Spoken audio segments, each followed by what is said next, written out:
Blue hands stained by the sweetest stay, where feet dashing through warm rain. We feel our pains by the hedgerow sea, red beets shining like a harvest moon. Mother calls from the linen line, come home, before dusk time. The creek says wait, and the reeds lean near. Every small brown face turns bright with cheer. Summer, summer, very bold. Summer, summer, take us home. Berries on our fingertips, very bold. Joy with every sugar kiss.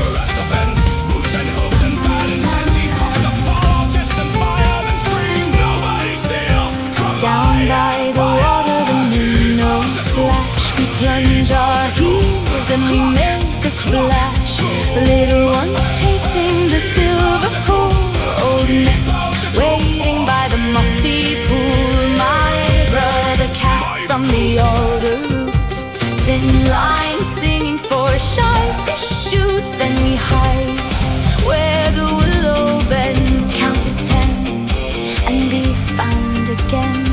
The creek runs clear and the sun runs long. Even little hearts can grow so strong. Summer, summer, very bold. Summer, summer, take us home. Berries on our fingertips, very bold. Joy with every sugar kiss. Summer, summer. Are set in the common room, and the night leans in with the honey bloom. Two old cups and a shared small smile can turn one glance into a while. By the firefly path, hand in hand, a baker's daughter and a fisher's man. They speak so soft, they speak so near, like the dark itself might bend to hear. Hush now, listen close to the night leaf song. Even grown hearts wander where the bright days belong. A thumb brushes lace, a sleeve finds a sleeve, and the whole room knows what the warm dusk leaves. Summer, summer, very bold. Summer, summer, take us whole. Berries on our fingertips, very bold. Joy with every sugar kiss. Summer, summer, creek song blue. Summer, summer, me and you. Hide and seek till stars appear. Hide and seek. Then love walks home through firefly dear. Summer, summer.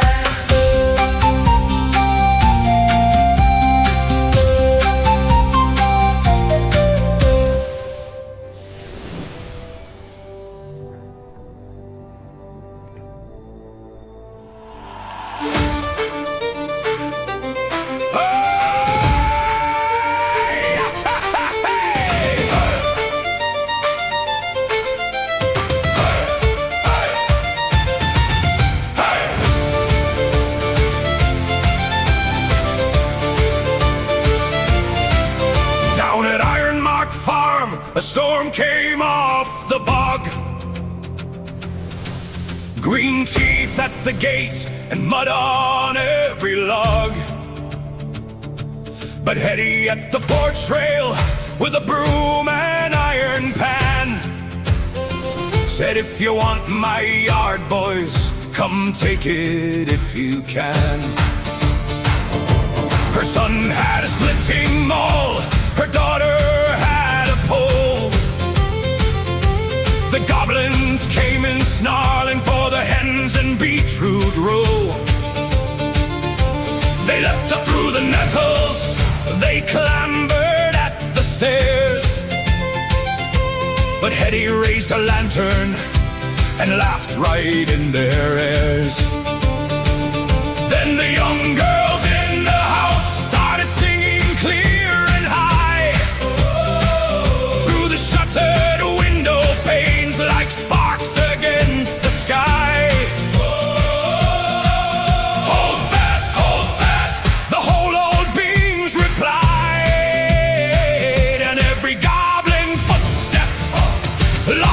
its nerve outside. For the mark, drive them from the yard. For the mark, strike them hard, strike hard. Hetty on the porch and the children at her side. For the mark, let the cowards run and hide. The first one slipped on turnip peel, the second caught the rake, the third met son and daughter and learned what iron makes. They tumbled through the mud bank like sacks in a threshing round, and the girls inside kept singing till even the rafters rang out proud. Then the young girls in the house started singing clear and high, through the shuttered window panes like sparks against the sky. Hold fast, the whole old beams replied, and every goblin footstep lost its nerve outside. For the mark, drive them from the yard. For the mark, strike them hard, strike hard. Hetty on the porch and the children at her side. For the mark, let the cowards run and hide.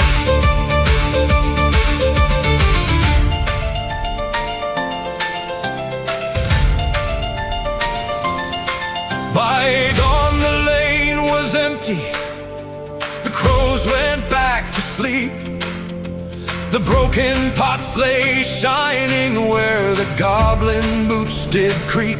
Then the teenage girl took saddle with her hair still pinned in braids and rode hard to the village green through morning's cold gray haze. To arms, for the mark, to arms, strike them hard, Hetty on the porch and the children at her side. To arms, for the mark shouted wide.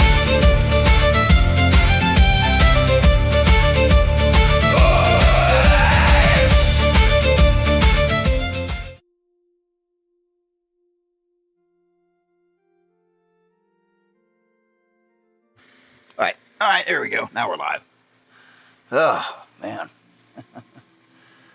So, it's the founding of Ironmark. Dun, dun, dun.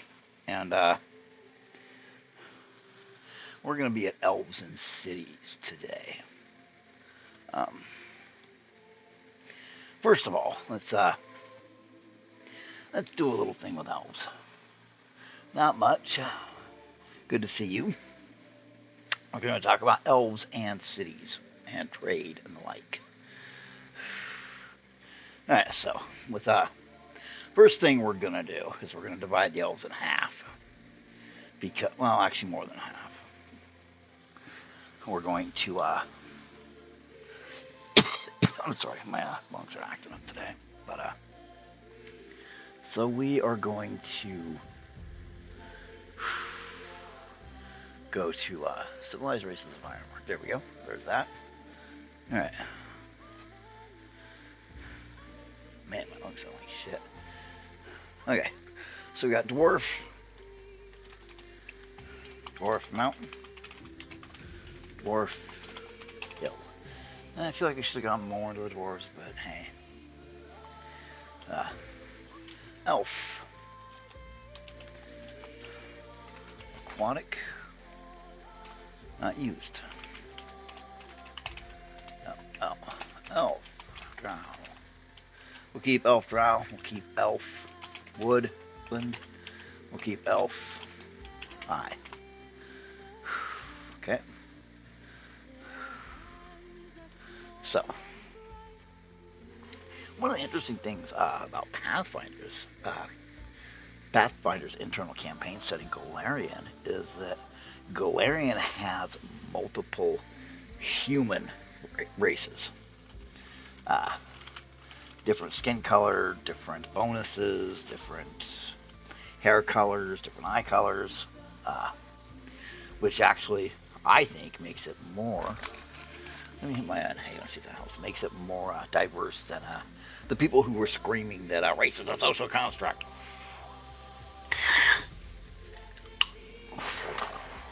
Gnomes, we already did the ocean. Gnomes, Stonefoot. Halflings, Caravan.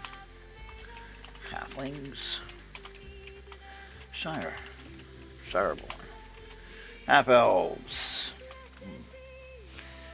We're gonna talk about elves, but let's talk about half-elves first. Since we're gonna have our elves live a long time, the elves have a problem. They live so long, and their brains work so differently that they will become insulted by a human kingdom, or a human kingdom does a treaty violation, and by the time they select an ambassador, and because all the politics involved in selecting an ambassador and a diplomat and their attaché and who goes with them and what kind of jewelry and who supports them and whose banner will be flying with the queens, by the time that diplomat gets there, that country's been gone. Now, here's the thing. We need to establish some ages, which we should have done this prior, but since we're doing elves, we might as well do it, because we've also got one other elf. Short.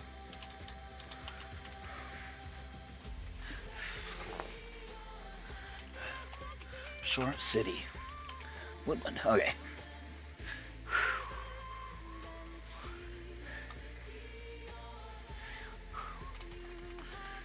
Alright, so here we go. Let's see here. We're actually gonna redo it. So that's 1, 2, 3, 4, 5, 6, 7, 8, 9, 10, 12, 13, 14, 15, 16, 17, 18, 19, 20, 21. Okay.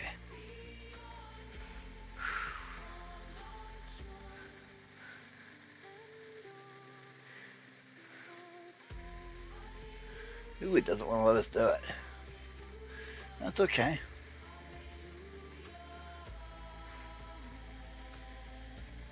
Oh, come on. Don't act like that, baby.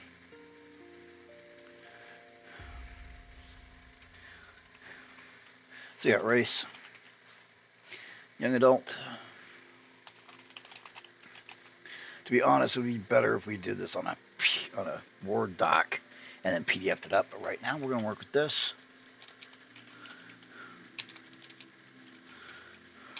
Sure. Middle-aged. Old. Oh. Looks like we need another one added. Honorable. And we have cat, dog, dwarf. Cat folk. Dog folk. Dwarf. Hill. Dwarf. Mountain. Then we have elf aquatic. We'll go elf aquatic. Nope, we're not going to use them because we don't have them as of yet. Elf. Drow. Elf. High. Elf. City short.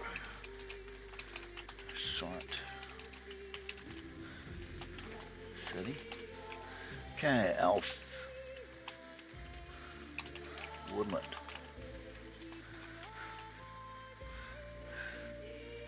Next one up would be gnome. Ocean. So we need some more. Let's go back up here and we go 1, 2, 3, 5, 6, 7, 8, 9, 10. So gnome, Stonefoot.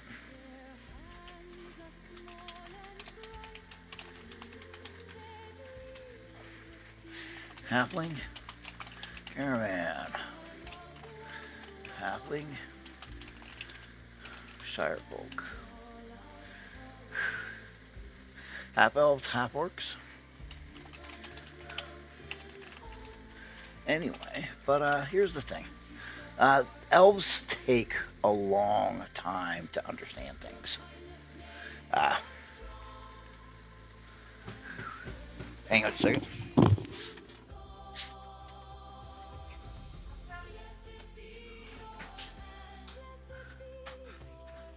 Sorry, I was coming. Gretchen's open.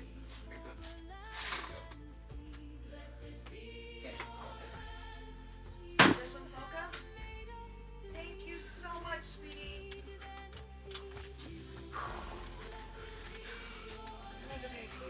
Yes. Good for the plants and insects, not so good for us. Okay, I'm back. Anyway. Give me a second. Whew. Give me a second to recover my breath. I'll be right back.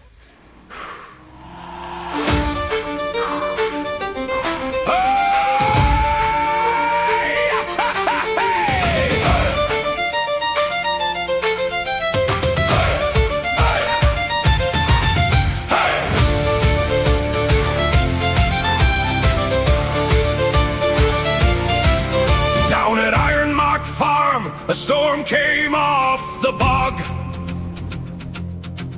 Green teeth at the gate and mud on every log. But Hetty at the porch rail with a broom and iron pan said, if you want my yard, boys, come take it if you can. Her son had a splitting maul, her daughter had a pole. The goblins came in snarling for the hens and beetroot row. They leapt up through the nettles, they clambered at the stairs. But Hetty raised a lantern and laughed right in their ears. Then the young girls in the house started singing clear and high. Okay, I'm back. Sorry about that. I didn't think you wanted to listen to me try to regain my breath. I lost it. I appreciate that you. I appreciate you waiting. Dwarves, commonly used to be called moles. Half-dwarves were officially canonized in Dark Sun. They'd appeared in a few things, you know. Nothing too major, nothing too little, but they'd appeared in a few things. And people liked them.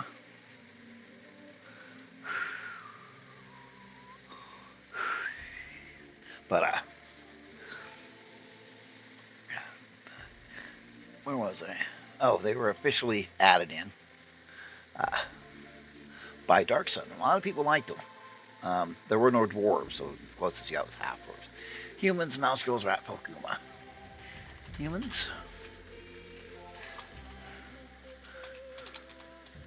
Mouse girls, rat folk, and Uma. Should we be missing any human? Okay. Not bad, not bad, not bad. Well, let's tuck in here. We're good. So we'll leave that. Alright, now we're gonna steal some. We'll adjust it a bit. Always snag when you can. Dwarf, let's see. But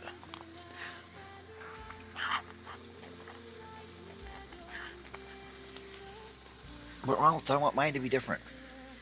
This is not the place where this is where you can make them different.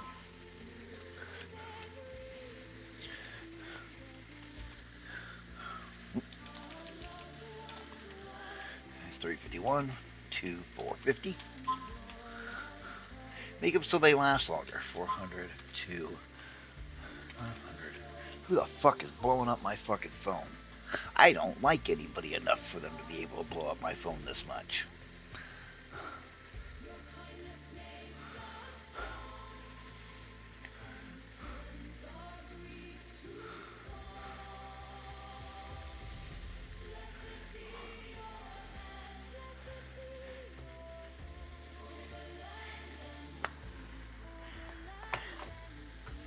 It's actually people I do like enough to read what they're saying. Drow lived to the grand old age of help. Somebody stuck a knife in my kidney.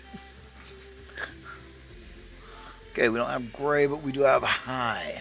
1201 to 1600.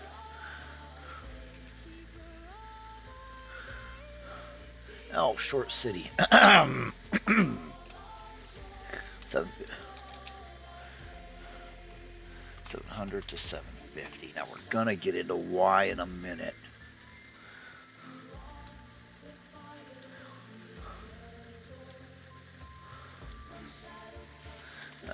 To 1100.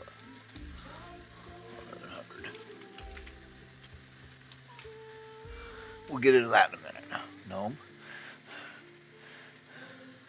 Gnome Ocean 450 to 550. These are medieval era sailors. They don't have a long life expectancy. The Stonefoots do. 500 to 600. Halfling Caravan.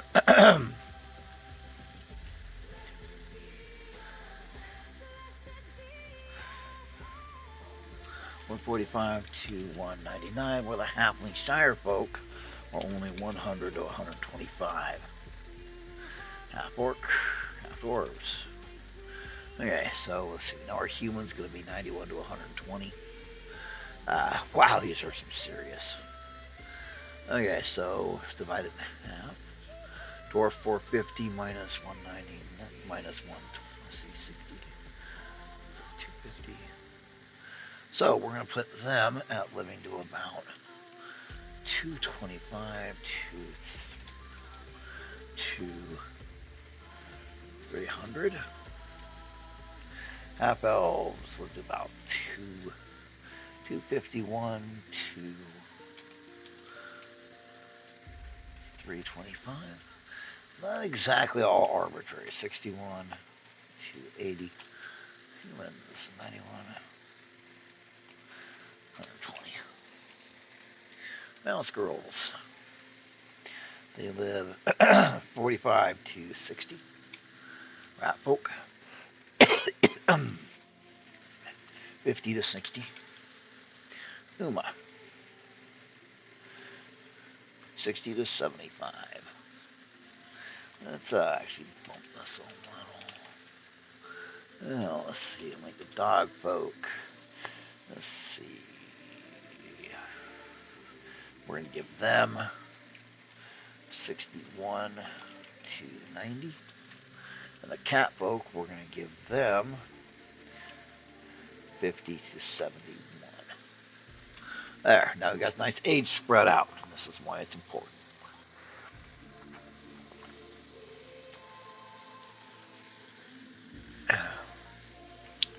I've always gone that, hey, well, hello guys, thanks for coming by.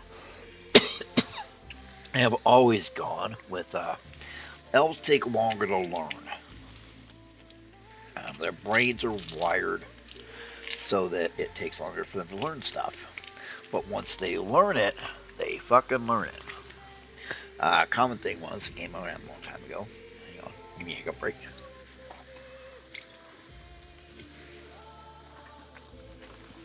Okay, I need to take my pills and my drink was empty. There we go. Anyway. Oh, God. Tastes like talcum powder. Anyway. There was a scene where everybody was playing elves for the hell of it. And, or long-lived humans for whatever reason. And there was an elf that would go to the store and come back and compare his paint to on his front porch and how it had sun faded and where it was not sun faded with the paint at the store. And it took this elf 3.5 years to decide on the trim color. Not to mention his house. It took him 5 years. He painted it. But like somebody has said, when you have to stare at that paint for the next 50 to 60 years, you're going to make sure you're picking the right color. And that's how elves look at stuff. I have to stare at this. I mean, it even goes in. One of the reasons why elves are single quite a bit. If I have to stare at her ass for the next fucking 1,000 years, it better be a good-looking ass.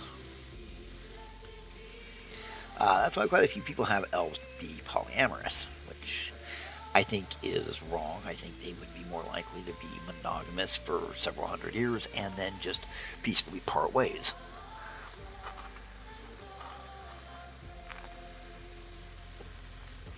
They're not dragons, they're not going to kill each other over the horde.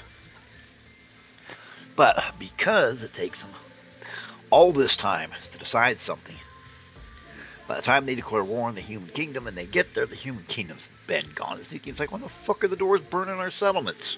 I mean, the elves burning our settlements. War it is, I guess. But, so you have this, that's when you have the half-elves. The half-elves are short-lived enough.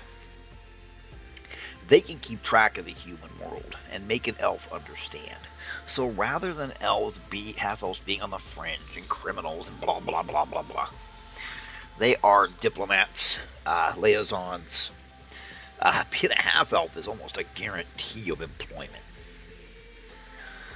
I mean, number one, they're rare. I mean, you are more likely to find a ocean-going gnome that's seasick that works, inland at a fucking hobby shop than you do finding a half-elf. Half-elves that are adventurers are doing it to build up their rep for those sweeter gigs. Because half-elves still live can live up to 3 times as long as a human. Good morning. Yep, good point, Mr. Elf. Yeah, because, if I gotta stare at her ass, it better be a good-looking ass. But, I also had a thing where elves prize physical fitness. Their slight frames and everything, and their metabolisms make it very easy to get fat. And add that. The elves, you go to visit Count Fizzlebottom of the Elvish Fizzlebottoms, and you go in there and he's with his human personal trainer, a former Legion instructor, in there lifting weights. Sure, he lifts weights like a girl, but you'll give it to him. He was in the gym for like an hour and a half every day because he's got to keep his looks. Otherwise, he gets fat. And, suddenly, everybody's like, you need to make your elves different. Don't make them different for the sake of making them different. Make them different so that it all hangs together in your setting. Dwarves have a problem with it, too, of going fat. So that's why because dwarves are engaged in physical labor quite a bit, which is high calorie. But, a dwarf living in a town and selling beer at a tavern runs the risk of getting fat. That's why you see dwarves would,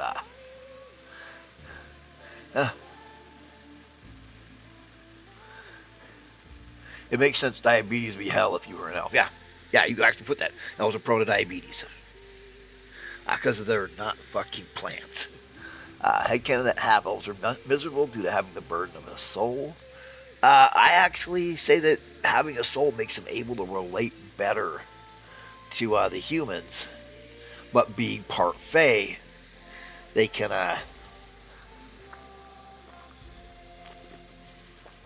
relate to their elvish cousins, which diplomats, or hell, even traders and shopkeepers.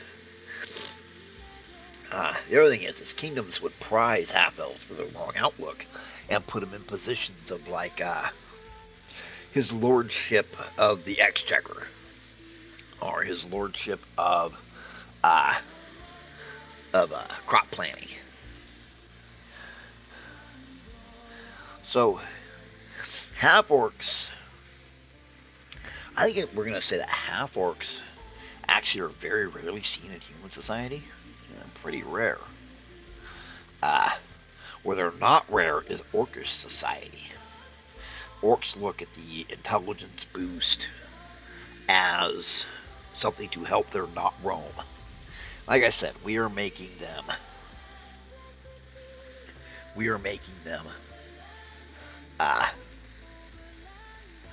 Not roam. It's very simple to adapt it also.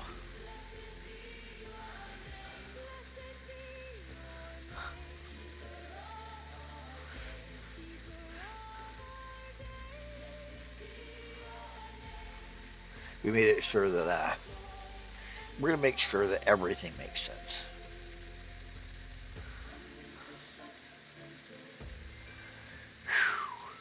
Sorry, chest aches a little bit today. It's just a thing. But anyway.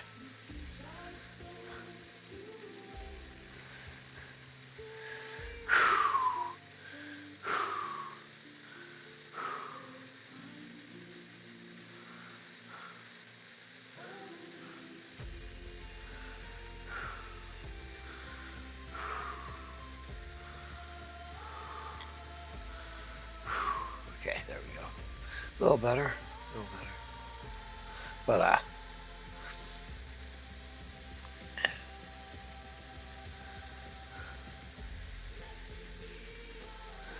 who is wandering around my front yard? Oh, the FedEx guy. Okay. Damn, I meant to tip him. Now I'll do that next time I order. Hang on, I will be right back. Enjoy music.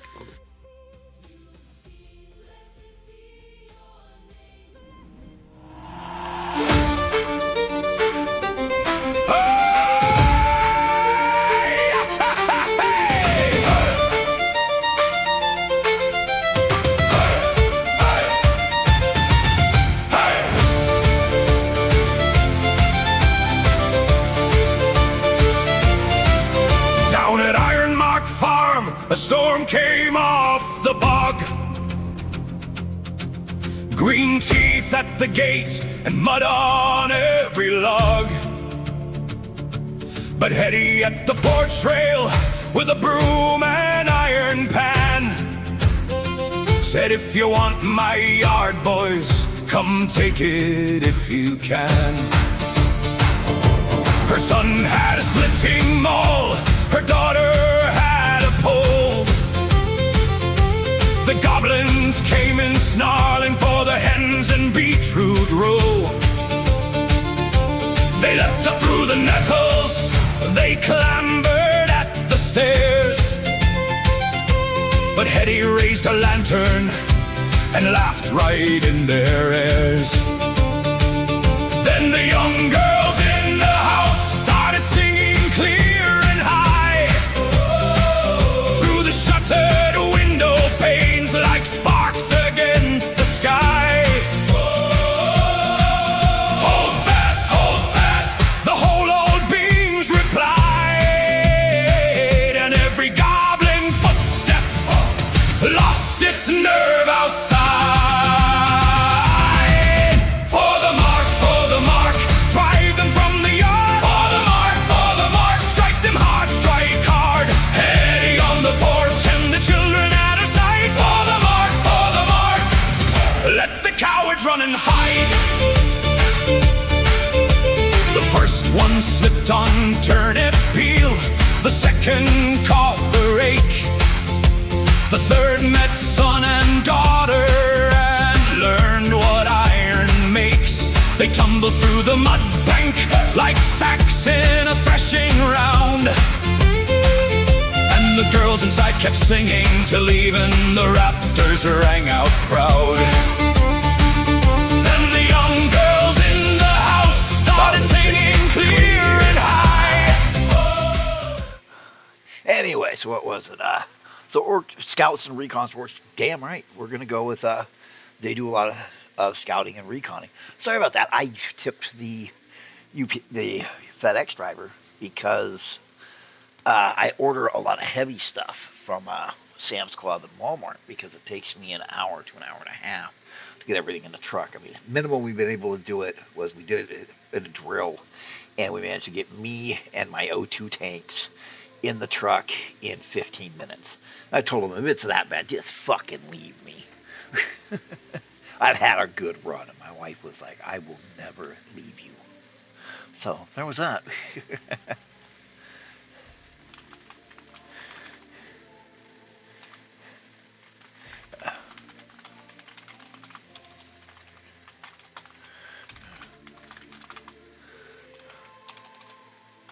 But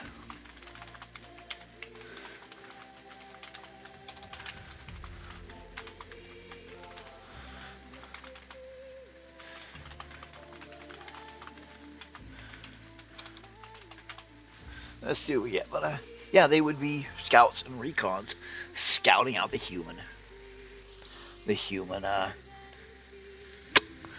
what's that called? The human civilizations.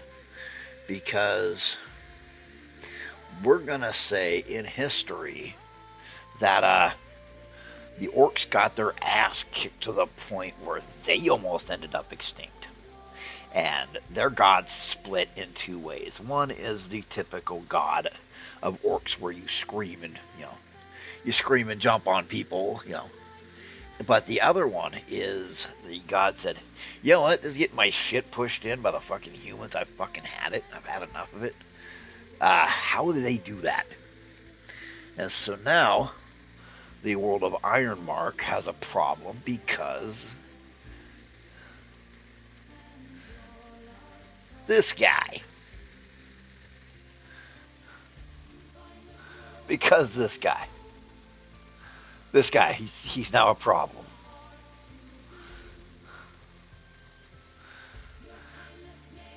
I mean, he's all, no. He's like, that's not how this works.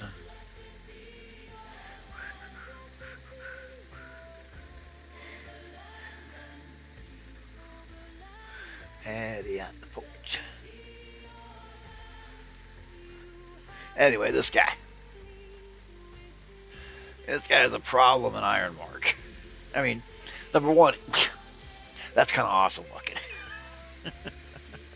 Our orcs are different. Our orcs have a god that is lawful evil.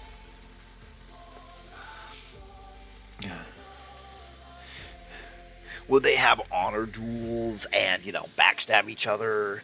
Yeah, but not publicly. Our orcs are like Klingons. What's wrong with that? Give them not Rome. Give them the honor code. Duelings, the whole 9 yards. But because they're still emerging. Why? Because their split side of the god got tired of getting fucking stomped by Ironmark. And Ironmark has a technology that existed in the Bronze Age, and we lost it for a long time. But Ironmark's armor is made out of rolled steel. Rolled steel compresses the steel and pushes out the air bubbles and crushes the impurities and the like. Rolled steel is so good we were using it for tanks in World War II. As a matter of fact, rolled steel was the armor until the Chobram armor of the M1 Abrams. And some countries still use rolled steel. So, Ironmark has rolled steel armor, which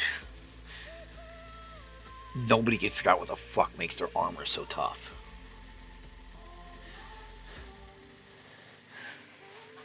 And everybody else does the steel rolling either too fast or too late, or they don't get what it does because. So, yes, they have a Sauron to Grumish's Morgoth. Very good. I mean, we are going to say, well, let's open up our documents real quick, and we're going to show. Oh, good, this doesn't have anything. So, we're going to make him. Congratulations, dude.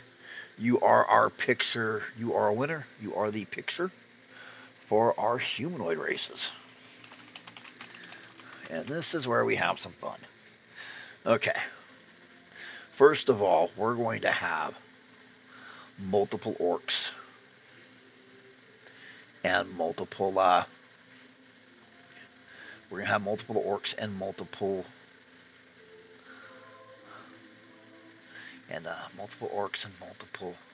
my brain is seizing up. Goblins, kobolds, and hobgoblins. Now, believe it or not, thanks to the absolute rich history of D&D, we have rules. I love this picture. This halfling proposing to this elf girl. I don't know what's funny, her horrified look or the elf cracking up. I mean, whoever drew this picture, man, they deserve a fucking award. It's like one of the best pictures. Because, you know, you hear all the time about elven aloofness and elven composure. Dude just fucking loses it. And you know, with as long as elves live, it'll be 500 years later. And he's still going to give her shit about it. This is core memory unlocked. He's going to give her shit for the next 1,000 years. Or until she just kills him. And once she kills him, the Elven Queen's going to be like, oh, he's had it coming for years, sweetie.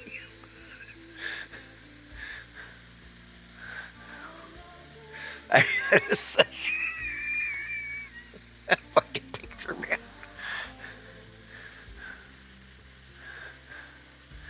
Elves have composure and are...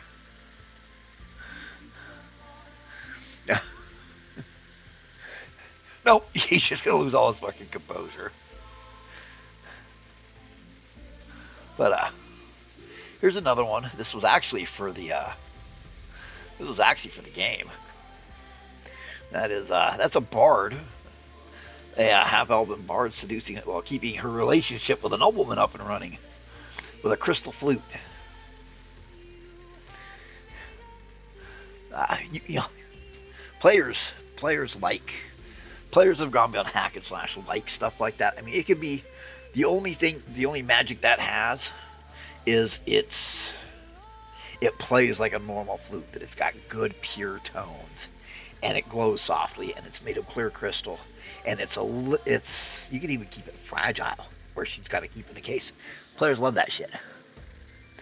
Bitches love get your bitch some magical instruments. Bitches love magical instruments.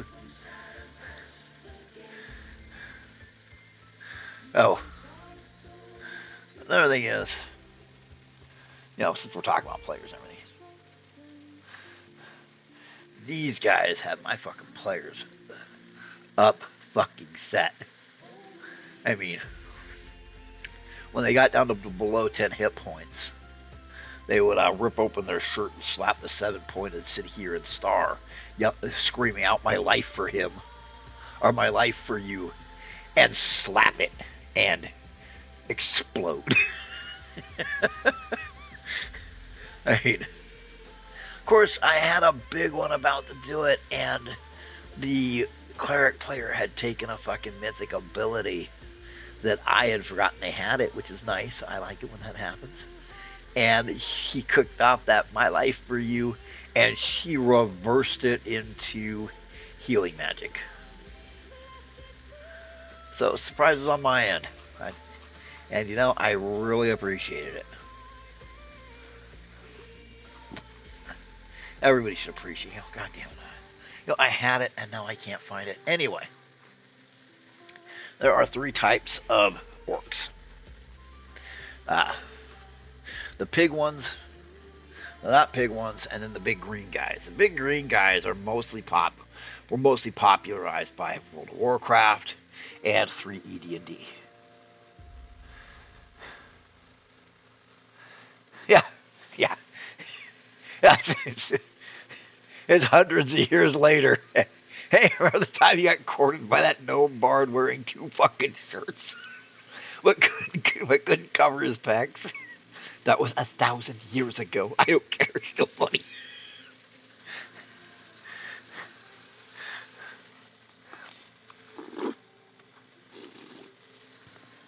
I mean, so much for Elven composure.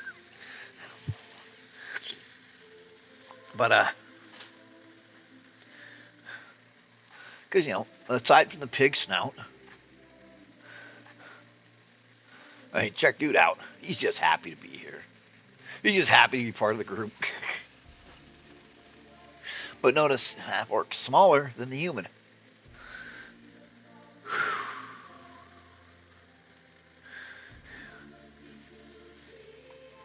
And then, I think this is 3E. Yeah, it's 3E, I'm pretty sure. Artwork all over the place. And see, now look. Now they've changed. More bestial. Half-orcs were originally in D&D, AD&D, some of them were able to fit in among humans without being clocked as a half-orc. And that ain't happening with these guys. So, what we've got are 3 different orcs. We'll go with 1E AD&D orc, 2E AD&D orc, 3E big green orc. You've also got goblins that are the same way. 1E AD&D goblin, 2, and yeah, they are different. What E kobold, 2E kobold, yeah, and they are different. 3E Pathfinder kobold.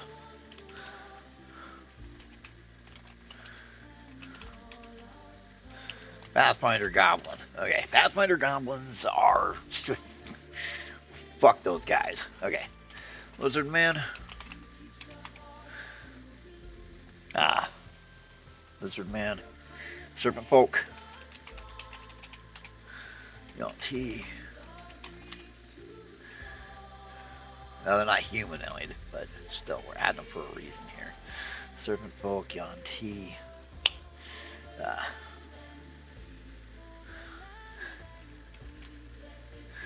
But, there's some more I should add in, but right now.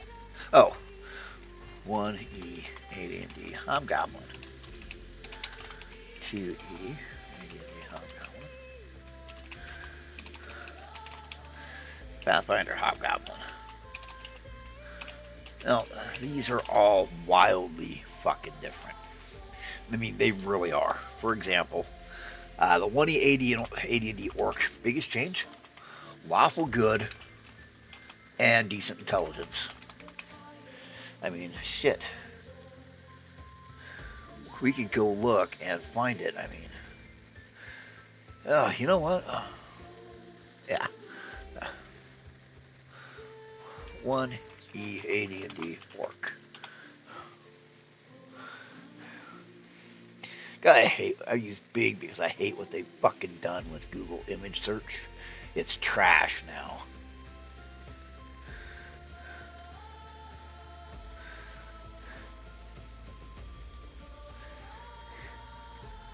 And always remember, Moomin Rider is a hero in this house.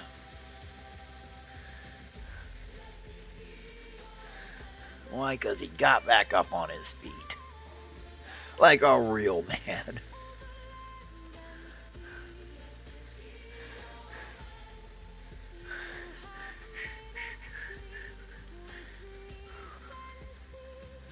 Oh yeah, they fully just copied it from Warcraft nowadays. For the mark, for the mark.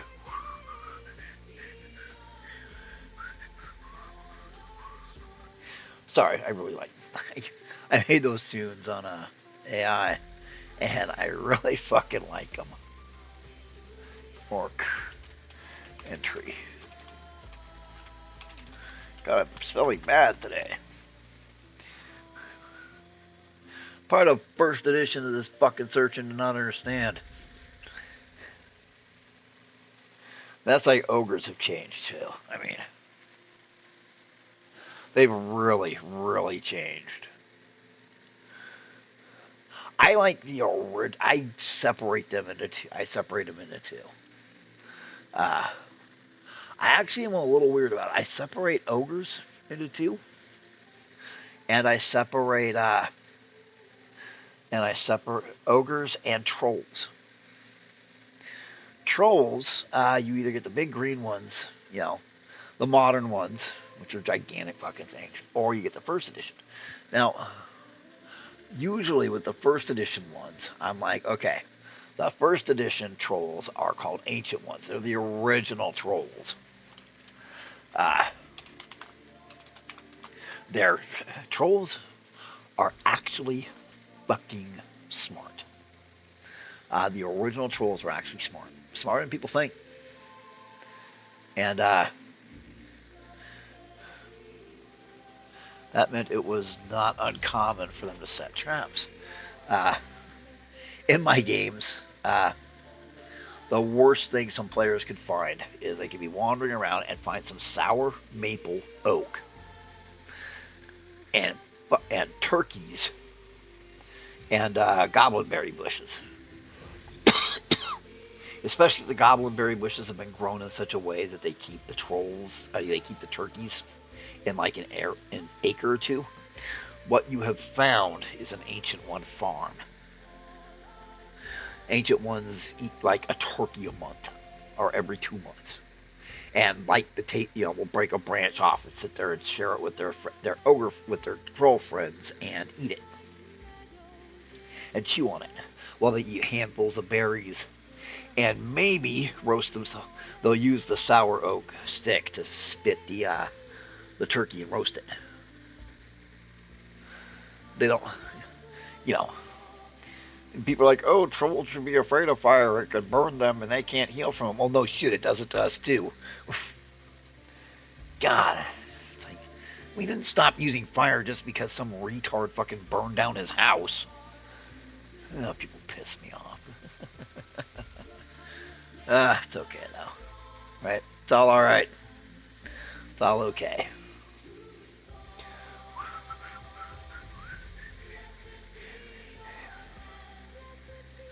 Anyway, but yeah, I got all the good shit for ya. Oh yeah, also add in the bugbears. I couldn't just upload the goddamn thing and do it myself. Anyway, so let's go back to the Ironmark thing. What was that? Trolls, Ancient One, Troll, Ancient One, Troll, and then Bugbear. Bugbear used to be different. They've dumbed down some stuff.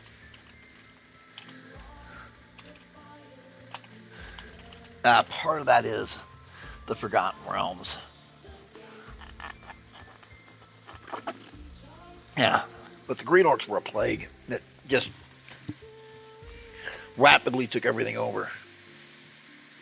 And, making them a playable race. I mean, I did that years ago. I actually made them play a race in the late 80s, early 90s. But that was after a huge fucking war. And at the end of the war, I applied the Larry Niven theory. Larry Niven, when he was writing the Kazin were extremely aggressive feline race. And their idea of cleverness was scream and leap. And over the course of several wars with humanity, these scream and leap guys got killed, mostly before they could breed, leaving behind the ones that actually, thought for a second. Well, the same thing applied to orcs in my setting. The scream and leap ones were all dead. The only ones that remained were the conniving ones who had an intelligence of higher than 12. I'm doing alright. My chest hurts. It's good to hear from you, Fox. Yeah, I didn't even think that the 4th was Saturday, our gaming night. So, God, 3 weeks. Well, that sucks. But,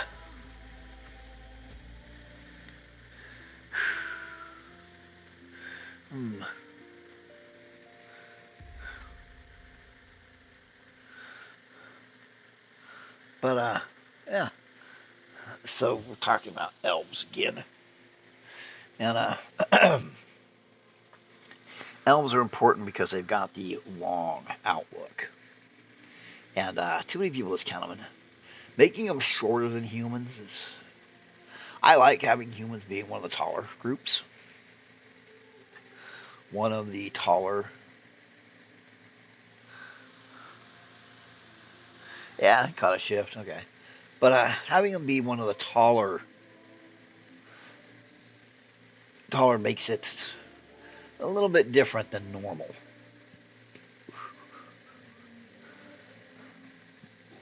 Where, humans are the tall ones. Everybody's like, no, elves are taller. No, not here. The one thing I found out is by adjusting the way they look.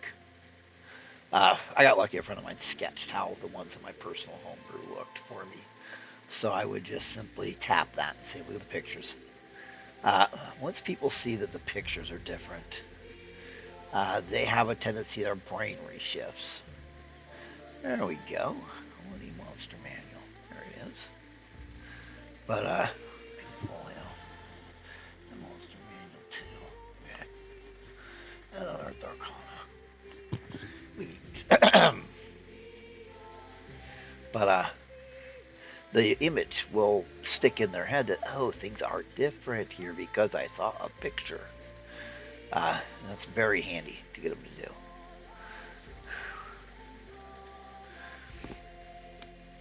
Sorry, my chest is fucking killing me.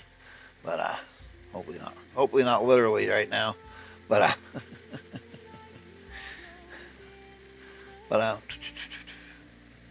yeah, with your elves, there's been books and books and books written on elves. If you really want to mess with your elves, download the complete book of elves.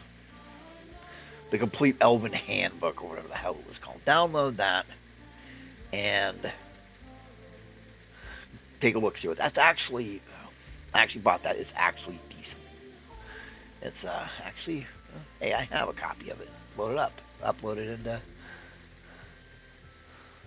into Roll20.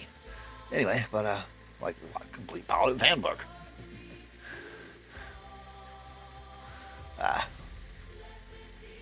And the complete book of villains. But with your elves, have more than one elven kingdom. And it's okay to have them where they fucking hate each other. You can have it where your elves don't like each other. You can have it where your dwarves don't like each other. The hill dwarf, mountain dwarf thing was a thing in Dragonlance. They fucking hate each other. The mountain dwarves view the hill dwarves as trash. The hill dwarves view the mountain dwarves as arrogant asswipes. Good luck. Be careful. It's hot. You should take your umbrella to use for shade. Your sister's going to come over and handle it. Don't worry. Keep going. Love you. There's the Dungeon Master's Guide. I was looking for that. Okay. Where were we again, chat? Oh, yeah. Elves. Don't be afraid to change your elves. The Book of Elven Supremacy. Yeah. The complete Book of Elves was made by people who were probably made it with one hand. With the other hand touching themselves.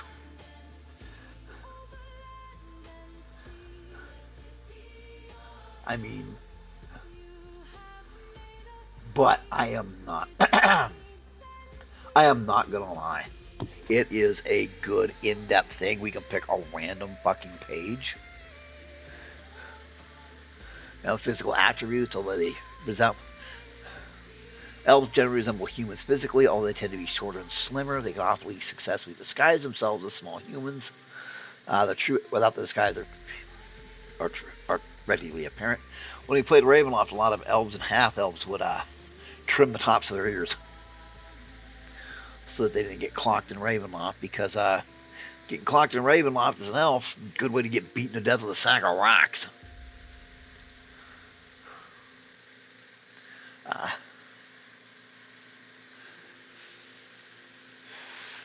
There's another thing you can do if you really want to, which I think I'll find the book.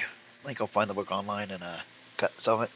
But splitting the attributes up from the old AD&D 2.5 books, the black books, can be fun. Everything's all DC now, which some people complain about.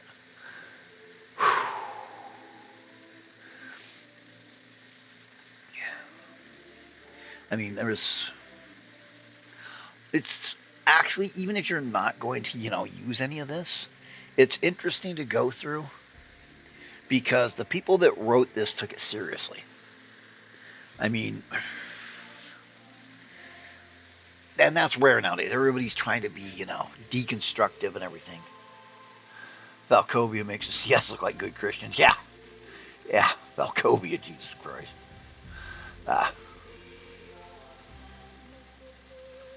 High elves see wood elves as hillbillies. The thing is, though, you could turn around and go that wood elves view high elves as forgotten the ways of the gods in the forest. I mean, tell me the wood elves aren't going to look at this and go, decadence, and then try to fireball it. Because, fuck these people. And I like how the artist didn't try to make them look human. Try to make them look beautiful human. Instead, it's like, wow, your face is weird looking. The fuck is wrong with your dog? Yeah, just check her out. Yeah, it's okay to have them look inhuman.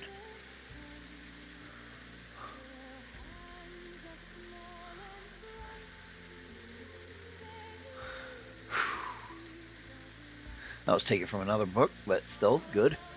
That is, usually this is a Dragonlance picture because those are Dragonkin. Anyway, yeah, this is Dragonlance. I think that's Dalmar. But anyway, when you're making your elves, you got to remember several things. They're gonna build to last. And it's okay if the construction project takes 20 or 30 years, as long as it lasts for 1,000 years. They're literally all about making sure something lasts 1,000 years. So their buildings, their work is going to reflect this. When you find ancient elven ruins, that shit better have collapsed over the course of centuries. And let us get into something again. I've mentioned this before. We're gonna get into it again.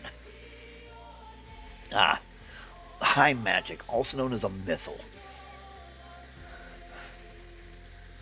A mythal is ritual magic laid down by dozens, scores, maybe even hundreds of mages. Oh look, it's the drow discussing whether or not it's Tuesday. And a mythal is laid down, and it has certain spell effects. And if you really want to look it up, find yourself. It might be out there somewhere. But a mythal it can do things as using 3E effects. It can make it so that any weapon drawn within the area of the mythal has mercy. In other words, you can't kill somebody with it. It can prevent certain spells from going off. It can provide healing, enhanced healing. If you haven't ever read the Ruins of Mithranor, it's a good read. God, I keep recommending all first and second products. Go out there and buy this. Buy them on TTRPG. But I don't know if they have this stuff for 5e. I don't know. I don't play 5e. And I have yet to see mythal magic replicated anywhere else, but it was such a good concept. Especially because you can move it over to other people. Now, I need a break for a couple minutes because my throat's starting to hurt. So when we get back, we'll jump from elves to cities.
mill gate. We run to the bramble and laugh too late. Blue hands stained by the sweetest stain, bare feet dashing through warm rain.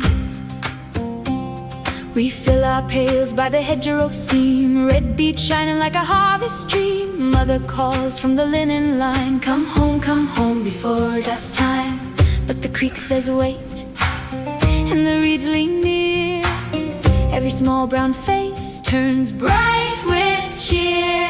Summer, summer, berry bowl. Summer, summer, summer, summer, take us whole. Take us whole. Berries on our fingertips, berry bowl. Joy with every sugar kiss.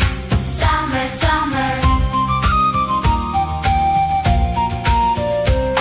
Down by the water, the minnows flash. We plunge our heels and we make a splash. Little ones chasing the silver pull, old nets waiting by the mossy pool. My brother casts from the alder root, thin line singing for a shy fish shoot. Then we hide where the willow bends, count to 10 and be found again. Shh, the creek runs clear and the sun runs long.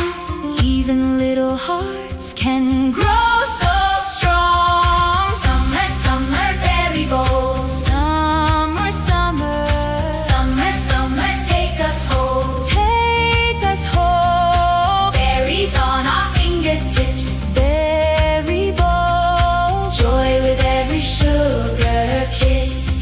Summer, summer.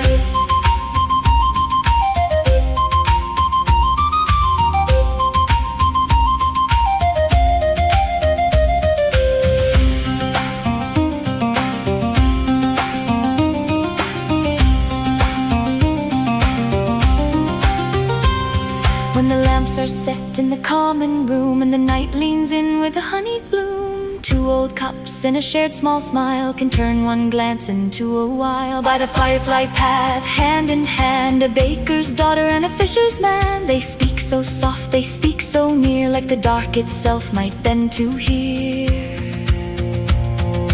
Hush now, listen close to the nightleaf song. Even grown hearts wonder where the bright days belong. A thumb brushes lace, a sleeve finds a sleeve, and the whole room knows what the warm dusk leaves. Summer, summer, berry bowl. Summer, summer, summer, summer, take us home. Take us home. Berries on our fingertips, berry bowl. Joy with every sugar kiss. Summer, summer, summer, summer, creek song bloom. Summer, summer, summer, summer, me and you. Me and you. Hide and seek till stars appear. Hide and seek. Then love walks home through firefly dear. Summer, summer.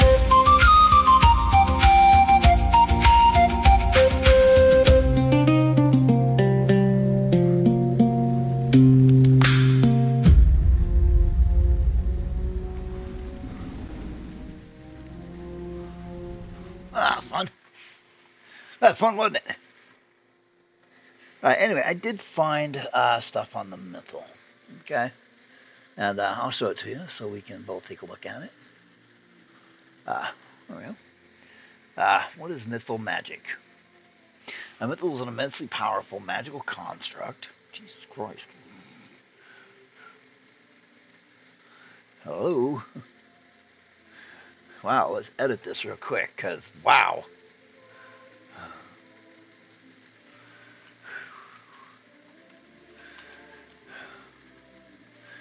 Because, really? That didn't work out worth a damn. Anyway, they have numerous effects, blah, blah, blah, but you can find it online, okay? You can, what? You have dinner stuff. Excellent. You can just type in, what is a mythal.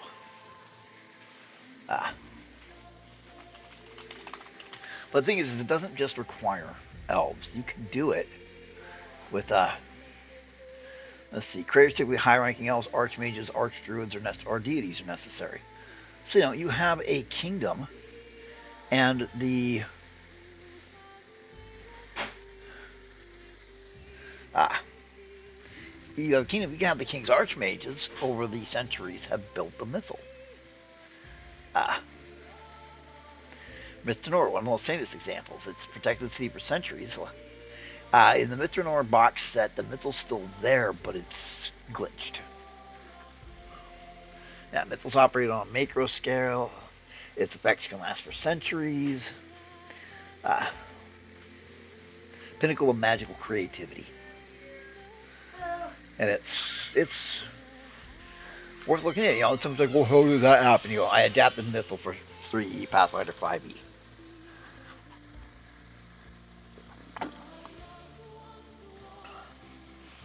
Yeah.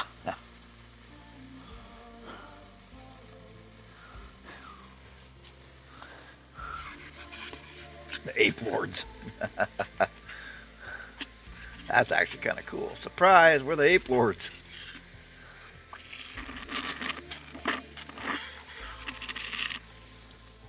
Now, they're usually made too nice and everything. I'm going to say we need to have it where the Beast Folk were made by the Elves. They were elvish servants and the like, and when the elves went to war with humans and the ecological collapse happened at the same time, the beast folk ran for the human lands. Okay. We were literally almost to building. Ugh, sorry, ribcage. We're literally almost to getting to the history, so let's go over some rules about cities. Number one, everybody knows that cities are built where the resources are. Once again, you have the formula that cannot be denied. It cannot be denied. It cannot be ignored, and that is cost of extraction plus cost of shipping subtracted from how much you sold it for equals profit. That law is inviolate. You cannot fuck with it. And I will show it to you. Random stuff. Now, you have sale, price, profit, logo. Profit equals sale price minus extraction costs minus shipping costs minus refining costs minus packaging costs.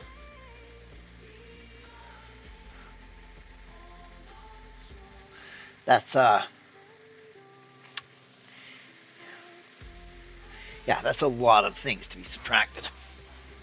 Alright, once again, let's go with the fact that, oh boy, you found silver. You and your friends break off a couple of 50-pound silver box, chuck it in the back of your car, drive it out there, get it rated, and get your money for your silver.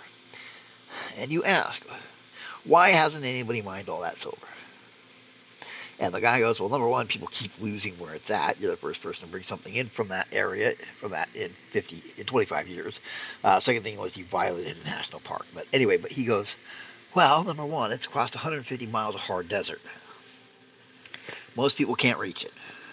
If on the chance they do find it, most of them don't recognize what they've seen. But your extraction costs were a couple of bottles of water. Your transportation costs were a couple of gallons of gas, because you and your friends only extracted 250 pounds. Now, the real thing is your extraction costs equals infrastructure costs minus wages minus tools. No.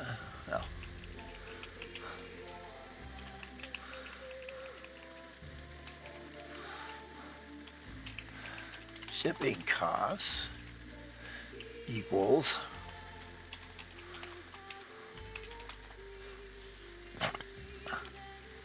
or per mile. But that's also basic. So, yeah. So, cities are going to be near large deposits of resources. As I established last time, you're not going to find iron and copper in the same fucking mine. Rarely do you find copper and tin.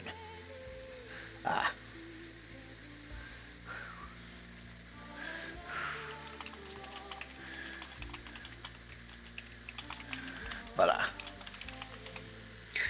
you're not going to, copper is difficult to work. Like I said last time I streamed, I took metal shop classes back when they taught you how to work with an anvil.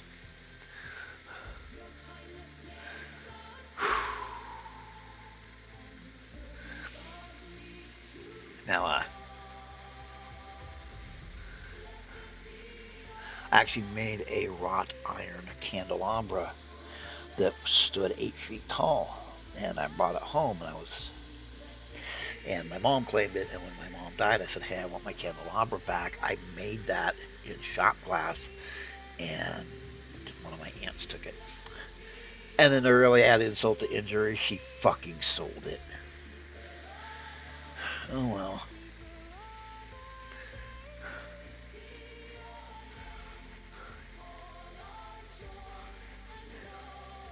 Crucible steel, boot steel, also, I think that's Damascus also. But, so when we build Ironmark, we have to remember its cities are going to be near resources. Now again, I was looking at the maps. Here's the big one again. With each X 300 miles. 250 miles.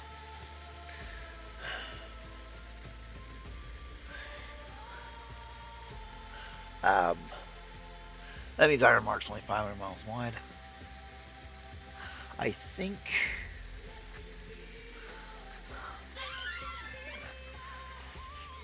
I would want to add, hang on a second.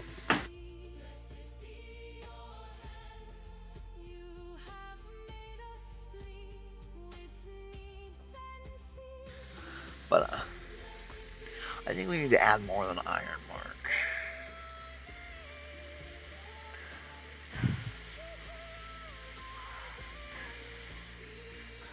I think we need to add a country right here.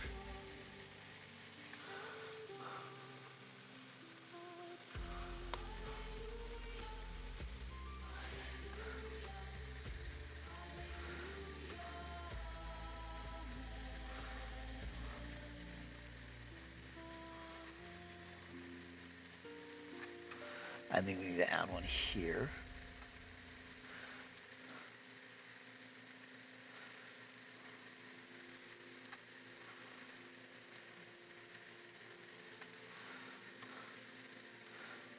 Maybe one here.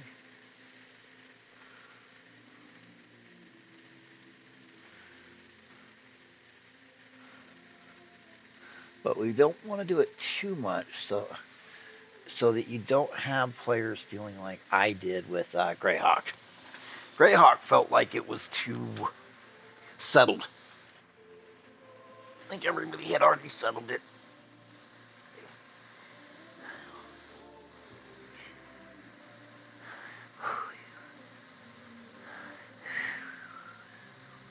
But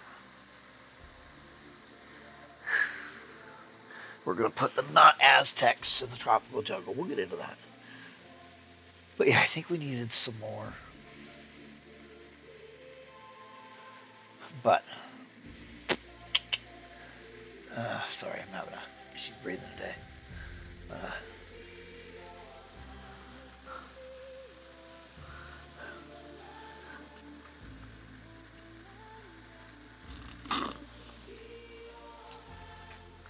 Later, Fox. Night.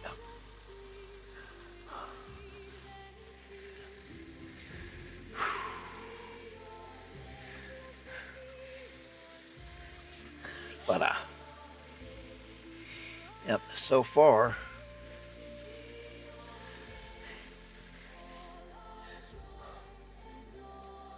we got one here. The jungle's got its own problem. It's full of fucking feral kobolds. And we're talking the real deal feral kobolds. Not Greeks here, not Egypt here, not Orcish Rome, not Hobgoblin Greeks, and not Goblin Celts, and not Bugbear Vikings. Bugbear, not Vikings.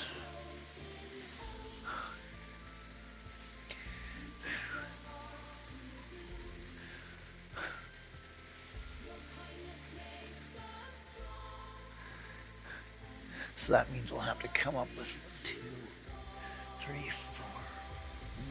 4. Probably part of me like the mark.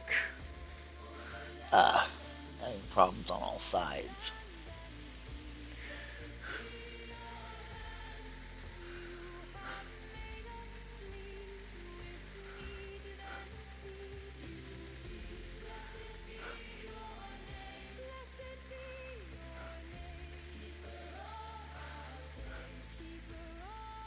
So we could actually change things.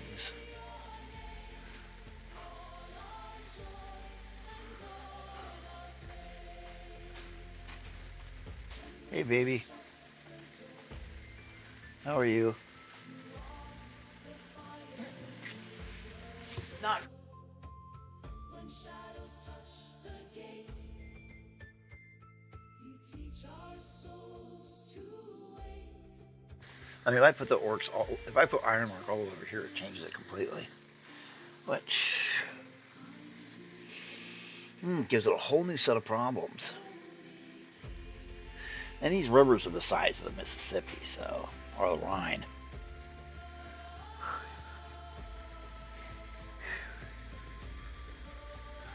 But, yeah, but cities have, number one, they have to have decent sanitation and decent water. Once you hit a point, once you hit it, oh, hang on.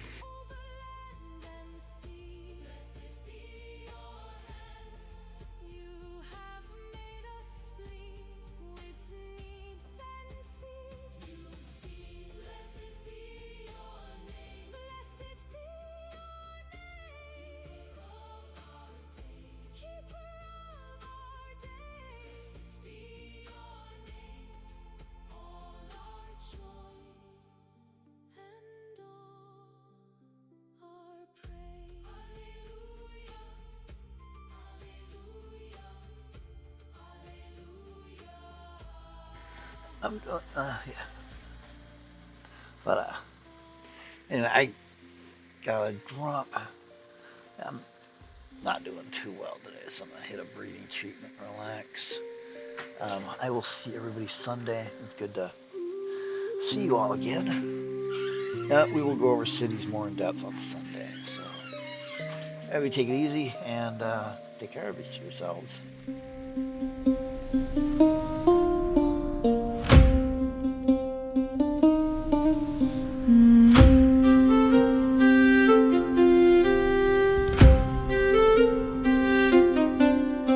When June unfastens the green hill gate, we run to the bramble and laugh too late. Blue hands stained by the sweetest stain, bare feet dashing through warm rain. We fill our pails by the hedgerow seam, red beets shining like a harvest stream. Mother calls from the linen line, come home, before dusk time. But the creek says wait, and the reeds lean near. Every small brown face turns bright with cheer. Summer, berry boy,